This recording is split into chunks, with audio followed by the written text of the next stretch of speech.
ABC. New York erased a 20-point deficit in both Game 1 and Game 2 to beat the Celtics in Boston. They now head back home for a potential 3-0 series lead against the reigning champs. This is the first time the Knicks are leading a series 2-0 while winning both games on the road, since the 1999 playoffs. Teams that go up 2-0 in a best-of-7 series have gone on to win the series 92% of the time. However, in 7 of the last 8 completed postseasons, at least one team has won a series after trailing 2-0. All right, Jay Will, let's begin with you. Is Game 3 a must-win for the New York Knickerbockers? You're damn right it is.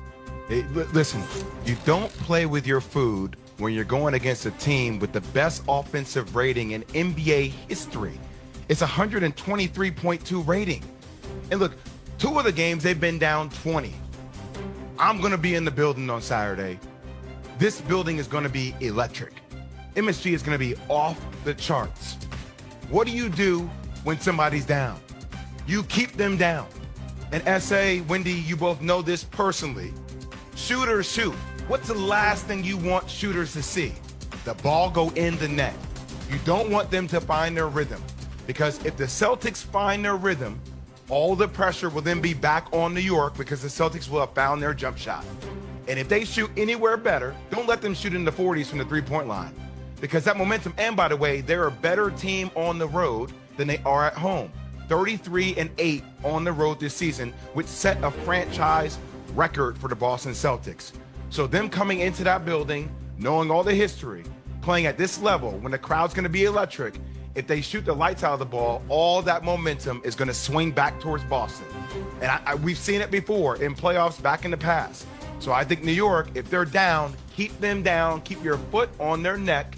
And if you get Game 3, then that pressure just goes all towards Boston. Because people don't really believe that the Knicks fans believe it, but everybody else who follows basketball, you're just waiting for the Boston Celtics to find their rhythm, because you know this is not the team we've seen them be throughout the course of the regular season.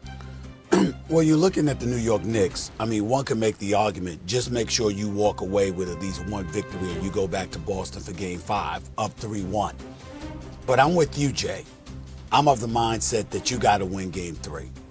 And the reason why is because what you don't want to do is walk into Game 4 with Boston believing, all right, we got one, we're back on track. Let's close this out now and tie this series up and reclaim home court advantage. You don't want that to happen. That's a disaster for the New York Knicks. The Boston Celtics are 33-8 on the road. They've played better on the road than they've played at home. The New York Knicks are undefeated on the road this year in the postseason, but they're 1-2 at Madison Square Garden. So I'm looking at it and I'm saying, I don't expect Jason Tatum to continue to struggle. I don't expect Jaylen Brown to continue to struggle. I don't expect the Boston Celtics collectively to continue to struggle. That means the New York Knicks are going to have to up their game and be prepared to play a hell of a lot better than we've seen even them play. Can we anticipate and expect the Boston Celtics to go 8 minutes plus in the fourth quarter without a field goal, missing 13 consecutive shots? I don't think we can expect that. So these are the kind of things that I'm looking at. These are the champions, and they're not giving it to you. You're going to have to go and take it. And that's what I think the New York Knicks need to be prepared to do. And it starts by treating Game 3 with the urgency that it deserves, which is why I was happy that Karl Anthony Towns spent time in Boston in the locker room reminding them he's been here before. Minnesota was up 2-0 last year on Denver after winning the first 2 games in Denver and almost lost the damn series. It took them Game 7 because Denver came storming back. You don't want to find yourself in that position if you're the New York Knicks, because these are the champions that we're talking about here. And I'm not sleeping on them one bit. I'm still worried about Boston. I'm glad you brought up what Karl said, because there's a lot of guys in that Knicks locker room. This team has not done this together before.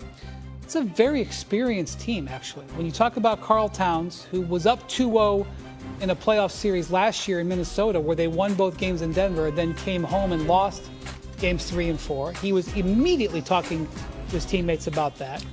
You got Mikal Bridges, who's a veteran of multiple long playoff runs with Phoenix, including going to the finals.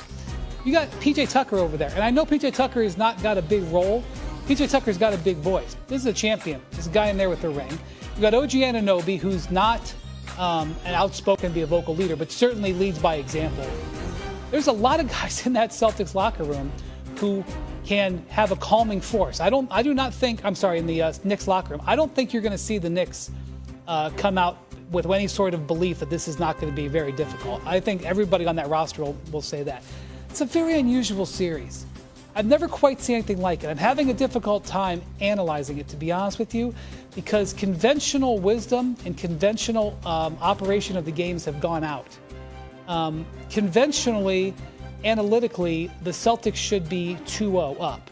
And even if you allow for one game sort of going to the classic playoff variance, it's very hard to explain how both games played out in that exact fashion. The idea that the Knicks have only led for about 10% of the time but are 2-0, it's an unusual situation. The intangible is the Knicks' confidence. That confidence that the Knicks have late in games, even when they're behind, has been the X factor. So conventionally, I would say that if a team is up 2-0 coming home for Game 3, that they're up 2 breaks, and that Game 3 isn't a must-win game. You're not coming into this game thinking you got to play Jalen Brunson 45 minutes. You're not coming into this game saying you're playing 7 guys and that's it. But I understand why you're saying it. Number one, if the Knicks win Game 3, historically, conventionally, it's over, because you never see anybody's never come back from 3-0. So that's big. But I think because this is so much riding on the edge, where the difference between Boston being up 2, even though I know Boston's played awful, the difference between them being up 2-0 and being down 2-0 is very, very thin. And so putting them down 0-3 with giving the Knicks, because the difference in this series has been confidence. Just from a confidence standpoint, I can see why you can create this case. Michael Wilbon said earlier today, the winner of Game 3 will win the series. I sat back in my chair. Do it, through the fingers. Because I was like, is that true? Because a lot of times I've covered series where I've felt that. Typically, I feel it in Game 4s. Game 4s and Game 5s. When one team is up 2-1 or it's 2-2. That's when you kind of feel like whoever wins this game wins it. I'm not sure I've ever been involved with a series where a series has been 2-0 and I've said whoever wins Game 3 wins the series. But I think Wilbon's instinct might be onto something here. It depends on how it goes. But conventional thinking is getting me nowhere here. But Wendy, I would say to you that I think also another intangible is the lack thereof confidence for Boston. Like right now, as a player, when you're in these games and you're getting wide open looks and the ball is not going in, you start conversations with yourself. You are no longer just playing with freedom. Jason Tatum and Jaylen Brown are at their best when they're playing free. They're not thinking, they're reacting, right? And a lot of those habits are able to kick into different gears. So when you're having conversations with yourself, and think about it, we saw that with Jason Tatum.